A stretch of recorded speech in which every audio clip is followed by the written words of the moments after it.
আপনারা জানেন এই মুহূর্তে আমাদের সংসদ অধিবেশন চলছেন। মাননীয় প্রধানমন্ত্রী জনাব তারেক রহমান স্যার ওই সংসদ অধিবেশন চলাকালীন সময়ে উনি খবরটা যখন পেলেন যে আমাদের এই যে বনানী 12 নম্বরের মাঝামাঝি একটা বাণিজ্যিক প্লটে আগুন লেগেছেন, উনি তাৎক্ষণিকভাবে ফায়ার ব্রিগেডে উনি ইনভলভ করেছেন যাতে যত দ্রুত সম্ভব ক্ষয়ক্ষতির পরিমাণ যত কম করা যায়, এবং আমাকে ব্যক্তিগতভাবে উনি পাঠিয়েছেন দ্রুত গতিতে যাতে আমি কাজটা পর্যবেক্ষণ করে যেতে পারি।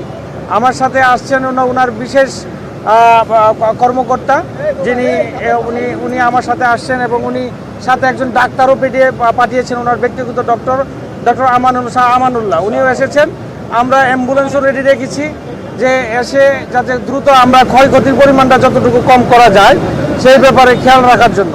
তো আলহামদুলিল্লাহ আমরা যতটুকু খবর পেয়েছি এই মুহূর্তে আগুন নিয়ন্ত্রণে আছে, এবং আপনার খুব সম্ভবত ওখানে কোনো লোকজন নেই।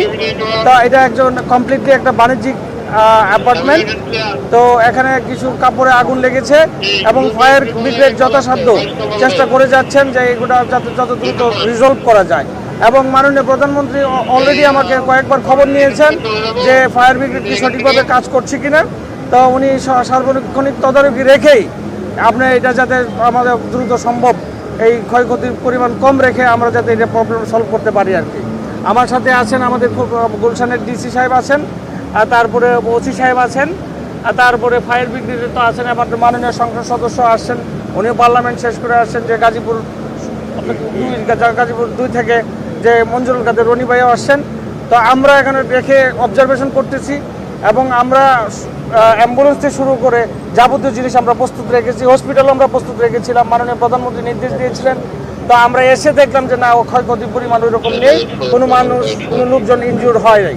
তো আপনারা একটু সার্বিক সহযোগিতা করেন, ইনশাআল্লাহ যত দ্রুত এটা সম্ভাবনা হবে। আর মাননীয় প্রধানমন্ত্রীকে আমরা অসংখ্য ধন্যবাদ জানাই যে উনি খুব দ্রুত সহিত আমাদেরকে ইনস্ট্রাকশন দিয়েছেন, এবং আমরা যথাযথভাবে পালন করার চেষ্টা করে যাচ্ছি। মিডিয়া কর্মীদেরকে ধন্যবাদ। Thank you.